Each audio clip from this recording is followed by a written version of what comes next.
Hello everyone, we're going to talk about developing digital twins of infrastructure for risk analysis.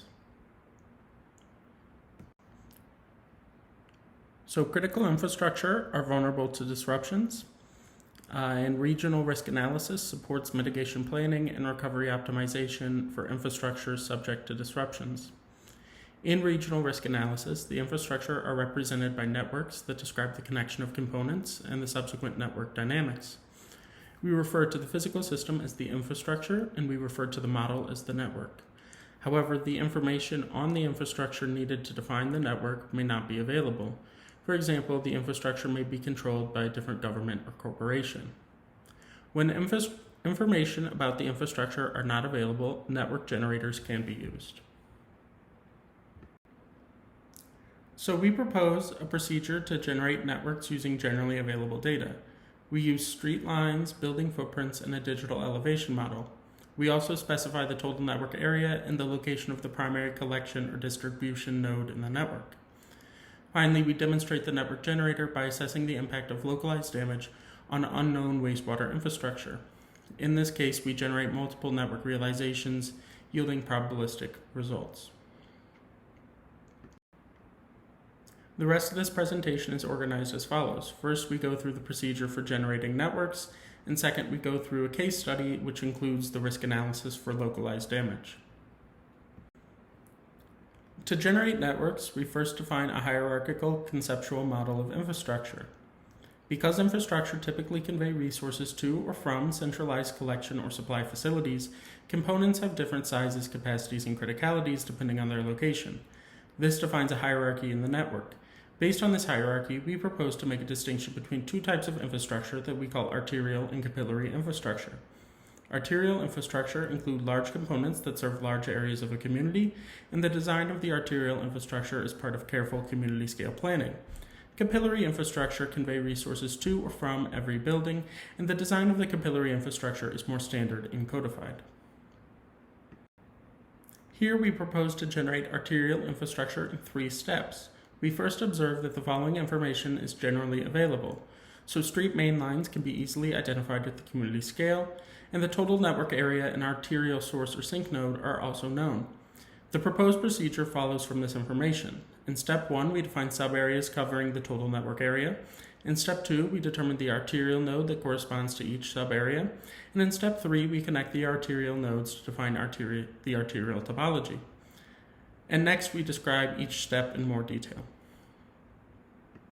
In step 1, we divide the total area into subareas.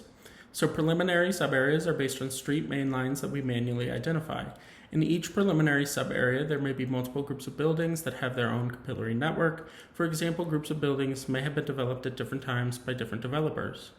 So we refine the preliminary subareas. In each subarea, we remove lines that connect pieces of the network that should be disconnected, and we add non-mainline extensions to isolated groups of buildings that would be directly connected to a mainline.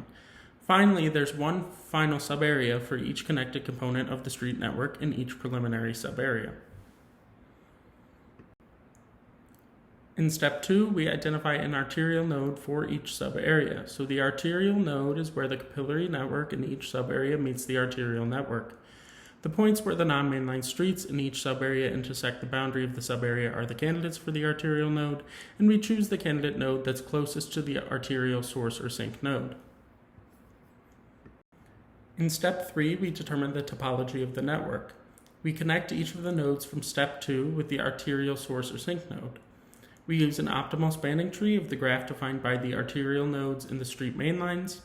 Specifically, we use the shortest path tree where every node is connected to the arterial source or sink node via the shortest path.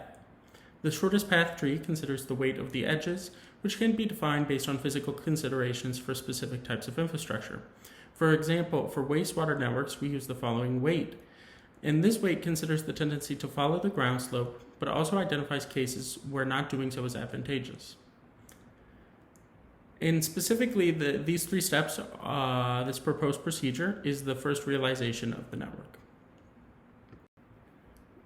Next, we propose procedures to generate multiple network realizations. Specifically, we can easily add randomizations to steps 2 and 3 of the procedure. In step 2, we randomly select the arterial node from the candidates where the streets in each subarea meet the mainline streets. And in step 3, we apply multiplicative random error to the edge weights to generate multiple topologies. But we do not randomize step 1, as the subareas are defined based on manual preprocessing of the inputs. However, the subareas as defined based on the street mainlines should be reasonably realistic. As an example, we consider the impact of localized damage on wastewater infrastructure. For example, localized damage could be damage from explosions, accidents, or earthquake-induced liquefaction.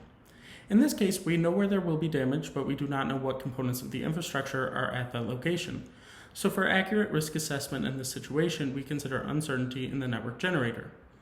And specifically, we consider uncertainty in step 3 because the path from each unit area to the arterial source or sink node is mostly determined by the network topology. So regardless of the exact boundaries of the subareas, which was step 1, and the location of the outlets, which was step 2, these have less influence on whether the path from each area passes through the damaged area. Moreover, the overall topology for any individual network realization does not need to be realistic as long as the likely paths from each area to the arterial source or sink node are explored over the network realizations.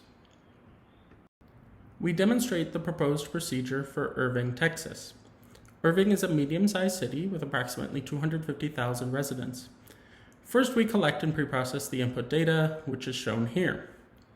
We generate arterial wastewater networks realizations using the procedure described earlier. For the multiplicative error that we apply to the edge weights, we use independent samples from a log normal distribution with a mean of 1 and a standard deviation of sigma. And to test the sensitivity to sigma, we consider 2 cases, a low uncertainty case with sigma equal to 0.05 and a high uncertainty case with sigma equals to 0.25. We estimate the probability of disconnection of each subarea over the network realizations given the damage area shown here. The results for the low uncertainty and high uncertainty cases are as expected. So here we map the probability of disconnection over the subareas. We also include the histogram of the fraction of the network area that's disconnected over the network realizations. So as expected, the extent of disconnection varies more for the high uncertainty case than the low uncertainty case. In the low uncertainty case, the results are more binary. That is, most subareas have probability close to 0 or 1. But in the high uncertainty case, there are more subareas with moderate probability of disconnection. Some have higher and some have lower probability of disconnection than the low uncertainty case. Overall, the maps show similar subareas that will likely be disconnected and similar average extent of disconnection over the realizations. We repeat the analysis for a larger damage area to test if there are any notable differences. In the low uncertainty case, approximately 85% of the area is disconnected. In the high uncertainty case, subareas in the west of the study area have more moderate probability of disconnection. So we identify similar pattern of disconnection in the low uncertainty and high uncertainty cases, but the probability is different. So in the high uncertainty case, we have approximately 55% of the study area is disconnected and approximately 25% of the realizations. So there's a group of subareas that may follow a different path to the treatment plant, and this pattern is also observed in the low uncertainty case in 3% of the realizations. Next, we consider the influence of known lines. So in this case, we determine the shortest path from each node to any part of the known arterial network when we determine the topology. Here we compare the results for the high uncertainty case with and without the known line. So with an arterial line known to extend to the west, the extent of disconnection is smaller as compared to the previous results when no line was known. And we also see that the areas that were certainly disconnected before are still disconnected when some information is known. So when incorporating the effect of known arterial lines, there's consistency with the previous results, and this gives validation to both. Finally, we generate capillary networks for each subarea in addition to the arterial network. We generate one arterial network realization by applying no multiplicative error. Then we generate 838 capillary networks, one for each subarea. We assess the connectivity of each building using two models. The first model is the arterial network only. In this case, if a subarea is connected, then the buildings in the subarea are connected. Second, we use the full network. So in this case, each building is assigned to a capillary node, and the building is connected if the capillary node is connected. So for the small damage area, there's no difference in results because only one arterial line was damaged. We compare the results using the full and arterial networks for the larger damage area. Here we show a portion of the study area for which there is a difference. In this case, there are additional capillary edges which may be damaged, and when a capillary node is disconnected but the corresponding arterial node is connected, there are additional buildings disconnected when using the full network. In total, 62 additional buildings were disconnected when the capillary networks were considered.